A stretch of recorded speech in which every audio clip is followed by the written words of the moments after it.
So now you guys have your word placed where you want it to be, but it's not quite perfect. So I'm going to show you how to use the Liquify filter in this video. So once you have your word placed, you're going to go up here, click filter. Oops, sorry, forgot to hit the check mark. See, there's a good teaching lesson. Check mark. Filter, you're going to choose Liquify. When you liquefy, it's going to ask you to convert this to a smart object, and all that means is you want to be able to work on it. So you want to click yes, convert it. Once you click convert it, you're going to get this screen here. Now on the screen, you are not going to mess with any of this stuff over on this side except for one thing. You want to make sure that the show backdrop box is checked. You're going to want to use the Yoda lightsaber, which is the picture of the Yoda. Okay, so you're going to click on the Yoda lightsaber. You're going to make sure the mode is behind, and you're going to click the opacity. Now, I know yours won't say Yoda lightsaber, but you don't want to use the black layer. You don't want to use the do or do not try. You don't want to use the background, and you don't want to use all layers. So the only thing that's left is your picture. So whatever your picture is named is what you want to use. So my picture is named Yoda lightsaber.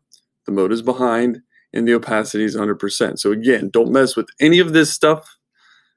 Check show backdrop, choose whatever you called your picture, and make sure the mode's behind at 100%. Now you're going to come over here, and this is called the push tool. All right, so you're going to make sure to use that little hand up here with the push tool, and you're going to notice that you get this option of this little circle. Now, sometimes your circles will be really small.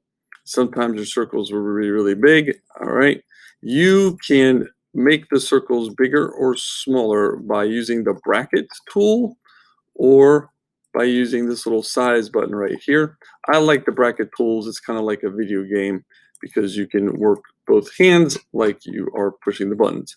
You want your circle to be about the same size as your letter.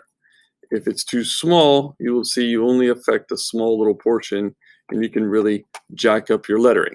On a positive note, you can come back over here and hit restore, and it will fix it. The reason why you want your thing so big is because if your brush is large, you will be able to actually push your whole word without distorting it. So again, here is the artistry. This is why this is called an art class.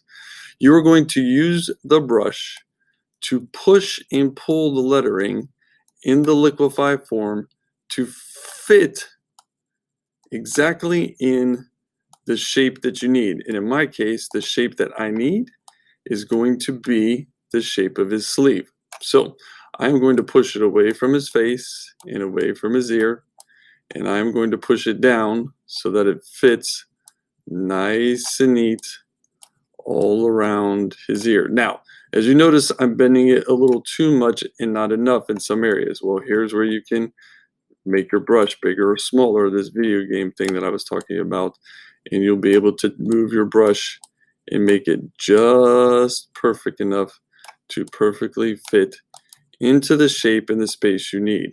And this is the object for the rest of your guys' text. And I'm going to demo this one more time here in a second.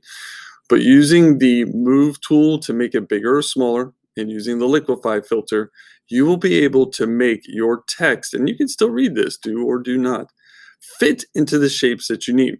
So when you are finished, you will come down here and you will click OK.